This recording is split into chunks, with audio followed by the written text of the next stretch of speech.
Assalomu alaykum. Bu videoda sizlar bilan рабочий stol bilan ishlashni ko'rib o'tamiz. Ya'ni kompyuterning mana shu qismi hisoblanadi, рабочий stol. Bu qismida nimalarni amalga oshirish mumkin? Ko'rib turganingizdek, oldingi videolarda bir nechta dasturlarni o'rnatishni ko'rib chiqqanmiz va u dasturlarning yorliqlari mana shunday hosil bo'lgan. Endi bu dasturlar bilan qanday amallar bajarish mumkin? Ya'ni bu joydagi yorliqlar bilan. Birinchi o'rinda рабочий stol, mana bu ko'rib turgan narsamiz ham bir papka demakdir. Ya'ni kompyuterning bir xotirasida joylashgan. Uni mana bu joyda ko'rishimiz mumkin. Hozir ko'rsataman. Provodnikni ochib oldik. Ochib olganimizdan keyin C-diskka o'tamiz. C-diskning ichidan пользовательga boramiz va dev.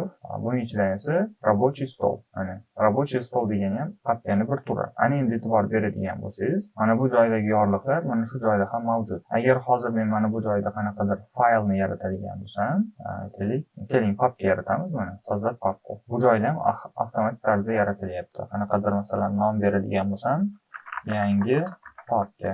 Enterni bosaman, ko'rib turganingizdek mana yangi papka hosil bo'ldi. Endi hozir bu narsani tushunib oldik. Ya'ni рабочий stolimiz ham o'sha C diskni qaysidir bir burchagida joylashgan bo'lar ekan. Ya'ni kompyuterning xotirasi hisoblanadi. Xo'p, ana endi keling siz bilan mana bu yorliqlarni taxlanish tartibiga e'tibor beraylik. Bular hozir mana Cardina, Box, Reader, keyin GeForce, Google Chrome va turli xildagi yorliqlar tartiblangan. Hozir e'tibor berganingizdek, papka yaratildi va uni nomiga qarab turib taxlab olyapti. Endi bu narsani hozir biz o'ng tugmani bosamiz va sortirovать degan joyga bosib turib, imyaga bossak o'zgaradi. E'tibor bering, ya'ni nomi bo'yicha o'zgaradi. Tip element bo'yicha taxlanyapti. Ya'ni elementni o'sha yorliqlarni turi, shu рабочий stolda turgan narsalarni tipiga qarab turib taxlanyapti. Endi tip elementiga bossak mana oldingi holatga qaytdi.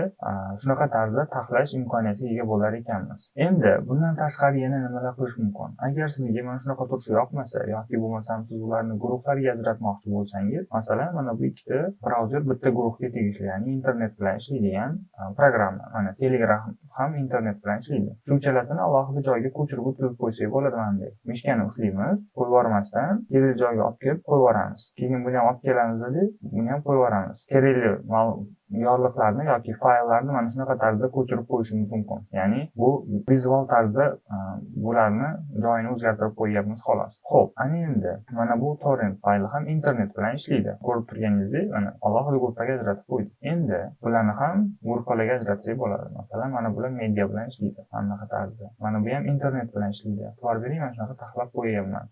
Ko'rib turganingizdek, bizning o'sha dasturlarimiz taxlab oldik. Endi bu narsani tushunarli. Yaxshi, xo'p, sortirovka qilib berar ekan bizga. Endi keling bizga vid to'g'risida ham gaplashamiz. Ya'ni bu joyda vidlar bor. Ya'ni yorliqlarimiz agar sizga kattalik qilayotgan bo'lsa yoki kichkinalik qilayotgan bo'lsa, katta yoki kichkinaga o'zgartirishimiz mumkin. Ya'ni kichkina bo'ladi, juda ham kichkina bo'ladi. Mana agar bu sizga katta varianti kerak bo'ladigan bo'lsa, vidga o'tib крупный значкini bossangiz, mana masalan katta ikonkalari bilan chiqarib beradi.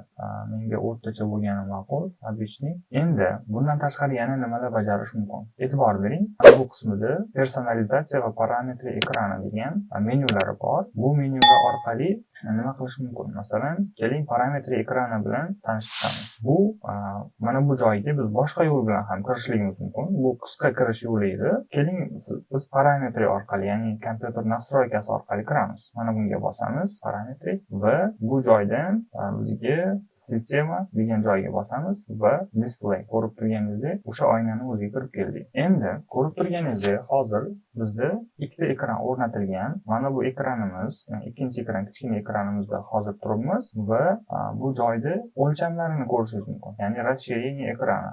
Ekranning o'lchami masalan 19 lik monitorlar bo'ladigan bo'lsa, ularga bichma mana shu o'lchamda beriladi. Agar sizda 22 talik monitorlar kerak bo'lsa, mana ekranning o'lchamiga qarab turib, mana bu joyda ko'rsatiladi. O'zi rekomenduется deb yoziladi. Bu degani mana shu maslahat beriladi yoki tavsiya qilinadi degan ma'noda. Endi buni yana bir qo'shimcha funksiyasi bor. Bu joyda masshtabni ham kattalashtirishingiz mumkin. Agar monitoringiz kattaroq bo'lsa, 125 ga qo'yadigan bo'lsangiz kattalashadi. Hozir bu ikkinchi ekranda kattalashdi. Keling birinchi ekran bilan sinab ko'ramiz. 125.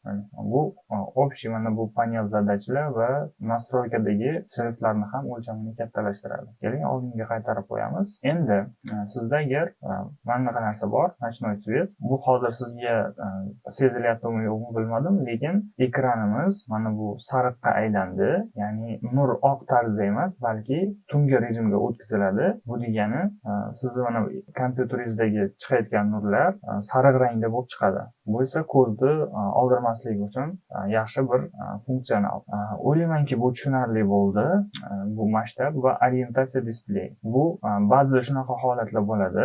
Ekranimiz teskari o'girilib qoladi. Aytaylik, mana bunaqa holatga tushib qoladi. Ya'ni yonbosh bo'lib qoladi. Bunday holatda siz nima deydi, qiynalib qolishingiz mumkin. Buni mana shu joydan teginilib ketganligi uchun mana shunaqa bo'ladi. Yoki bo'lmasam teskari bo'lib qolishligi mumkin. Albomni перевернуто, ya'ni hammasi anaqa tepadan pastga qarab qoladi. O'shanday holatda ham mana shu joyga qaytib kelib turib sozlashingiz kerak bo'ladi. Demak, yana nima narsa? Bu joyda o'ylaymanki, ekran bilan bog'liq bo'lgan narsani ko'rdik. Keling endi personalizatsiyaga o'tamiz. Personalizatsiya bo'limiga o'tamizda. Bu joyda biz fonni, ya'ni orqa fonimiz. Masalan, hozir bizda mana bu gul rasmi turgan bo'lsa, biz o'rniga boshqani tanlashligimiz mumkin. Agar bizda rasmlar bo'lsa, tak, hozir ko'ramiz. Изображение. Albom kamera yo'q ekan. Rasmimiz hozircha yo'q ekan. Keling, hozir rasmni internetdan olamiz. Rasmni qanday qilib internetdan topish mumkin? Bizda shunaqa sayt bor internetda, unsplash.com.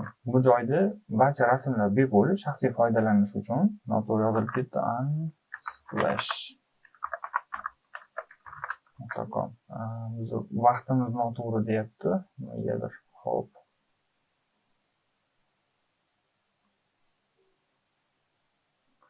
Endi bo'ldi. Xo'p, yangilaymiz. Дополнительно. Hozir bu brauzer bilan muammo bo'lyapti.